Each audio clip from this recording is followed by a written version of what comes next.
jail because I'm like, I like. Can violate these niggas, I do as I can.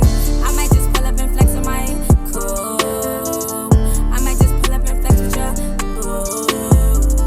I might just count on my hundreds, they blue. I'm Chloe Bands and I'm flexing on you.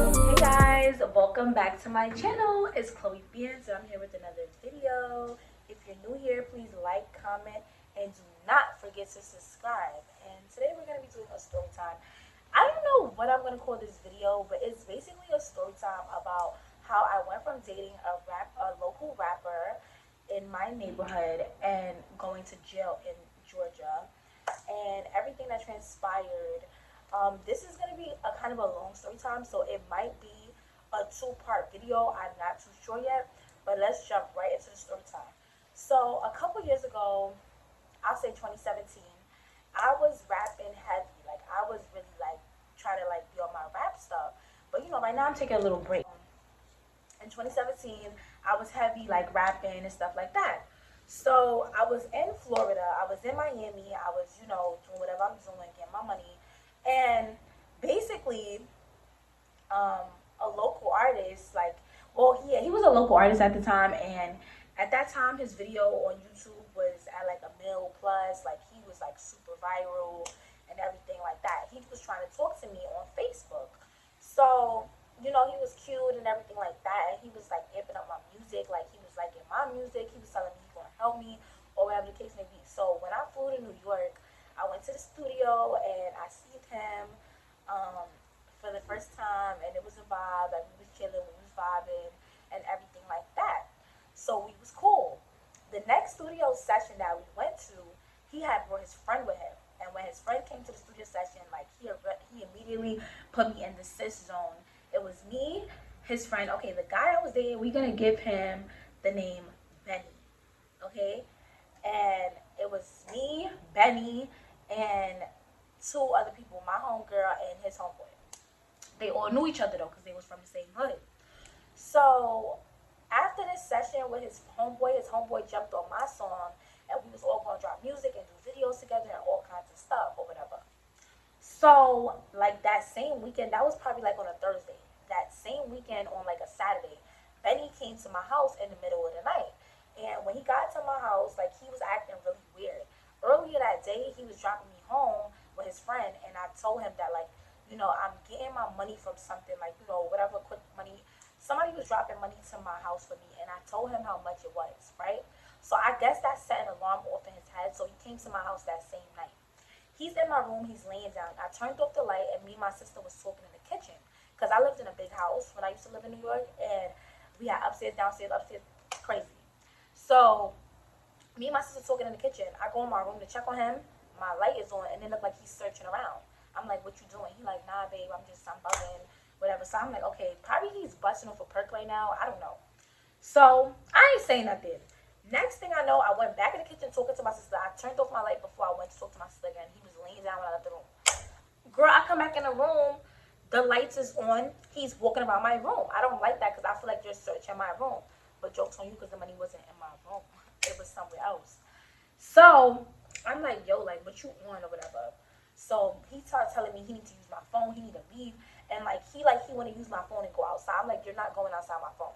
Because at that moment, I felt like I did not trust him. Like, I'm like, I don't know what he's trying to do. Like, is he trying to, like, I don't know what he's trying to do. So he like, bitch, what? Nobody don't want your phone. Da, da, da. He started cursing me out and stuff. So I'm like, Benny, what is wrong with you? Like, what is your problem? Like, I don't know what's wrong with you. And mind you, like, we was just talking. Like, it was nothing serious for him to be cursing me out. Like, I've been his girlfriend. Well, it's not okay for a nigga to curse a man. It's not okay for a man to curse you out. But he had no reason to be cursing me out. Like, I've been his girlfriend for years or something. He started cursing me out. Next thing I know, he freaking grabbed me by my hair and pushed me on the floor. And I hit my head on my radiator. I had a radiator in my room. So at that point, like, I don't deal with, like, a man hitting me. Like, once a man hit me, like, that's our last encounter. Like, we're done. I don't let men beat on me. Like, I don't deal with men that beat on me. And so I'm like, you need to leave my house right now. I'm not playing with you. Like, I'm not playing with you. He snatched my wig off, everything. So I'm like, yo, this is over. Like, I'm crying. I'm like, get out my house. Like, don't talk to me no more. Like, get out my house. So the next day he writes me, he's sorry and all this stuff, and I just dubbed him. Like I don't care who you are, like you not about to whoop my ass. Like that's a dub. So his friend wrote me, he like, yo, like me and his friend was talking, I'm just telling his friend what he did to me and shit. I wasn't like butt hurt about it, so me and his friend was kind of like laughing about it because we like, yo, he's laced, he's crazy. And like if you're not from New York, lace mean like you're crazy, like you're a modhead, like something's wrong with you. So his friend was like, "Oh, let's do music." I'm like, "Yeah, me in the studio." So I went to his friend's house so we could do music or whatever. We started writing songs together. Like we was just really vibing, heading off, kicking it. Long story short, I don't know how, but I dubbed him, and I started really talking to his friend. I know that was some thought shit, but like this is the first time I did something like this in my life, and I was really feeling his friend. I feel like I picked the wrong friend, and I don't care. I picked the right one. So me and friend talking, and everybody told me like their friend is more established financially and all this stuff or whatever the case may be. Like how oh boy, how Benny painted it to me was like an illusion. It was not what's really going on. The friend was it. That's what everybody's saying. Like yeah, the friend, he's it. He's it. He's it. You gotta talk to him. So I'm like, okay, I felt confident. So we talking. In the midst of us talking, we was talking for a couple months. Not even a couple, like 2 months. And then he was like, he moving to Georgia, he moving to Atlanta, like he about to get a rap deal or whatever. So I'm like, I'm coming with you. Like, I don't care. Like, I got my money saved up and I wanna like, I was making money at that time. So I'm like, what? I got my bread saved up. Like, I could come out there and get a whole crib, all that. Like, I'm ready to go because I wanted to get out my mom's crib anyway. So we go to Georgia because of his legal situation. His friend, we gonna call the friend Tyler. So because of Tyler's legal situation, he couldn't take the plane or whatever. So we took the bus. We took the bus. Everything was cool. We vibing on the bus. We chilling. So while we on the bus, like when we get 20 minutes to our destination, Tyler tells me that his he needed a ride to get to his crib in Georgia. I'm like, how far is the crib anyway? He like, it's like 2-3 hours. I'm like, damn, you might as well just take an Uber or like I don't know. So Tyler then tells me like, oh, the Uber is like almost $300 to get there. And you want to pay for it or whatever? Because like he was down at that time. I'm like, I'm looking at this man. I'm like, I'm not paying $300 for you to get there. That's crazy. No. I was only like what 19, so now he like, I ain't cool, whatever. Like he like, oh, I got somebody that can pick me up, but only bad thing is she's a girl I used to talk to, but like it's not about nothing. She just giving me a ride or whatever. So I'm like, okay, like better her than me. Like I wasn't thinking too deep into it because I'm the type of girl like if I'm your girlfriend, you my boyfriend, like I'm gonna believe you and I'm gonna trust you. So that's how I was. So when we got there, whatever, I went to my aunt's house. He went his way, whatever. Every day after that, like he would go missing and then he would pop up, right? So he finally pulled up on me to see me, and then he gotta make money. He gotta make money. I had money coming in because I was getting my fast cash, doing whatever I need to do, whatever. Like, and I still had my connects in the town, so like where I'm from, so like I was having money always coming in. So I told him I can't get in trouble for this because this case is already closed. I already got sentenced for this. So I told him, I'm like, yo, I got a jug. A jug means like, like a way to get money real quick. I'm like, okay, we gonna do it. I put you on whatever. So I had everything. We did the jug, and then we went out. It was me, him, and his friend. We gonna call his friend Malachi. So it was me, Tyler, and Malachi in the car. We trapping, we jugging the whole night. The night was going so good that we just kept trapping. We just kept doing it, kept doing it, kept doing it. And then, my bro, he called me. He told me like, yo, I just Western Union, you your cut of your bread. So, cause whatever I had going on in New York, I was still getting paid off that. So my bro sent me money. But mind you, what me, Tyler, and Malachi was doing, we only had the items. We ain't get paid off that yet. So basically, he's still broke.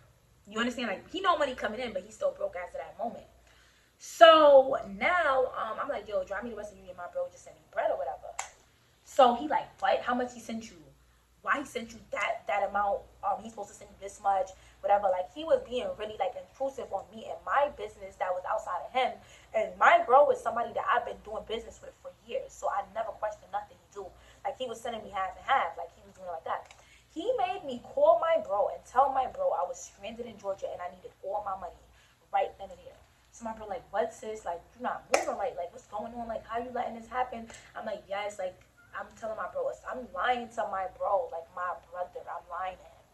And so he sends me all my money. We go to Western Union to pick it up. When we get to Western Union to pick it up, he's clocking me. Like Tyler is like all over my back. He like how much, like he's just asking me questions, and I'm like, calm down, like it's my bread, like what's wrong with you? And Tyler was known for beating girls up. I didn't really know that when I first started talking to him, but I found that on later on, like he's known for like whooping that ass. So I'm like, okay, whatever. Long story short, we get inside the car. This nigga is screaming at me. He's blacking on me. He's trying to beat me up. Like he's cursing at me, everything. He needs some of the money or whatever. So I'm like, okay, I can give you this much. He's like, nah, that's not enough. I need half. Like he wanted half of my money that I just trapped for. And that was kind of weird to me because like, what? Like, are you broke? Are you weird? Are you dumb? Like, are you crazy? Are you losing your mind? Like, I don't know why I didn't slap this nigga. Like, I don't know why I never slapped him, bro. So, me being a bozo, the nigga screaming at me, he about to beat me up. I'm crying and shit, whatever. I just give him half of the money. I'm like, whatever. So, we still trapping, we still drinking, we still driving, doing whatever we, so nasty, doing whatever we doing, right? So now, we stopped by his homeboy crib. When we left his homeboy crib, we noticed that a cop car was following us. His homeboy was also like into what we was doing at the time, so like I guess he trying to get away with his friend or something. So when we driving off, we noticed like a cop car kind of like following us.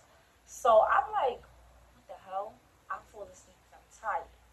Like 15 to 20 minutes past, I'm sleeping, whatever. I guess the cop car was still following us. He gets to a light. He's about to drop me home. We like 6 minutes. We was literally 6 minutes away from my aunt's house that I was staying at the time when I was out there. So, mind y'all, I had everything lined up. The same day before this, I had an interview for the next morning to get a good job in Georgia. Like, I was about to kind of be set. So now, we're 6 minutes away, but the GPS, like, rerouted. So, like, he was kind of stuck at the light, but it was, like, 2 o'clock in the morning. It was nobody outside, so it don't even matter.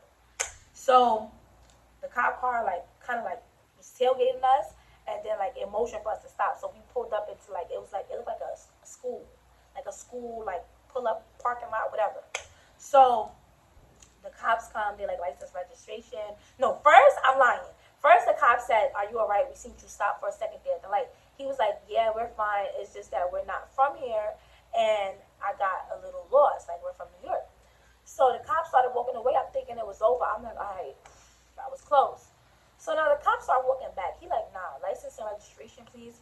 So he like, I got the registration. I don't think I got my license or whatever. The cop was like, okay, what's your name? So he gives the cop a fake name. Tyler's giving the cop a fake name. Malachi in the back, he was drinking before the cops came. So now we got an open container in the car, okay? And then it's like before we left the house to go trapping, he had so many fake credit cards on him. But it was like, we not even using all of those. So why the hell did you bring so much pieces outside with you? Like, you're a bait. Like, every piece is 5 bands on your bill. Do you think that somebody wants to pay mad money for all your dead pieces? That's not even the pieces that we're using. So I'm already tight. So, but I'm not thinking I'm going to jail because I'm like, I'm not the driver. In New York, when you're not the driver, they let you go. I'm like, all right, cool, whatever. So now the cop walks back and he like, sir, get out the car.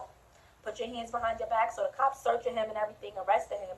Found the fake credit cards on him. So I called my aunt. I'm like, auntie, yeah, come pick me up. I'm like 5 minutes from the house. The cops stopped the car. They arrested Tyler. I'm going to have to bail him out in the morning. Like, I was about to spend this money on getting in my apartment, but now I got to bail him out. I'm talking to my aunt. She's like, where are you? Where are you? I'm like, I'm here.